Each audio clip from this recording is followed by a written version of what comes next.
Hello student, today in this video we are going to see how we can convert the Fisher projection to Weis dash. Before that we will see the basic thing. Whenever you have a molecule, now if you are rotating them in 180 degree in the same plane, if you rotate them in 180 degree in the same plane, we will get an identical molecule. If you rotate them, 3 will go here and 2 will go here and 4 will come here. It will be identical. If you rotate the molecule in out of the plane, 180 degree but out of the plane. So 1, 3 will be same position but 2 will come here and 4 will come here. That will be the enantiomer of that molecule. If you rotate the molecule within the same plane but just for the 90 degree.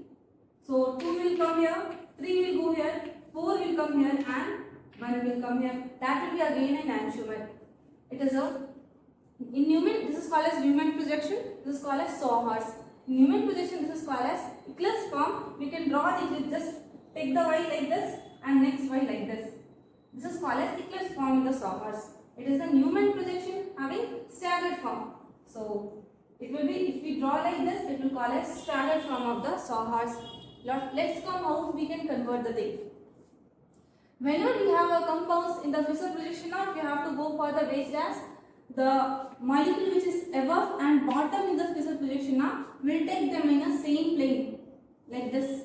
They are in the same plane, and which is on the left hand side that will go above the plane, and which is on the right hand side that will go below the plane, or we can say that towards the viewer and opposite to the viewer, far from the viewer. Okay.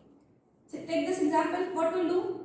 In Fisher projection, which is top and bottom, they will be in the same plane. So first we'll draw the same plane like this. So which is where it will be here and this bottom will be here. Okay. On right hand side that will go below the plane, and which is on left hand side that will go above the plane. Okay. So in this case, right hand side is OH, so it will go below the plane. Left hand side is H, that will go above the plane. Okay. Now we can get another form from this by rotating the molecule. We know that along a single bond there is a free rotation. So we can rotate this molecule like this. This is like this. What will happen? This ED will go this side. Hydrogen is above now. When we rotate like this, it will go down. See, if we do like that, OH is below, hydrogen is above. If we rotate like that, now hydrogen will go down, OH will come up. Just by rotating, we will get another form. Both will be identical only. Now H is coming above, OH is going, H is going down, OH is coming above. This will go this side. Let's talk about this example, how we can get here from this we can get a 3 different type of the Weis dash projection, but all will be identical. Now see, it is above, so it will be writing here, it is bottom, we are writing here in the same plane. H is on left hand side, H is on right hand side, it will go down the plane, OH left hand side above the plane, CH3 right hand side down the plane, H left hand side above the plane. Now how we can get this molecule? Keep one as it is, rotate the down one. When we are rotating the down one, what will happen? OH will move this side. This is above, so it will become bottom now. It is bottom, so it will become above now. Okay. Second time, how we have got this one? Keep this one as it is, rotate this one. So if we rotate this one, CH3 will move this side.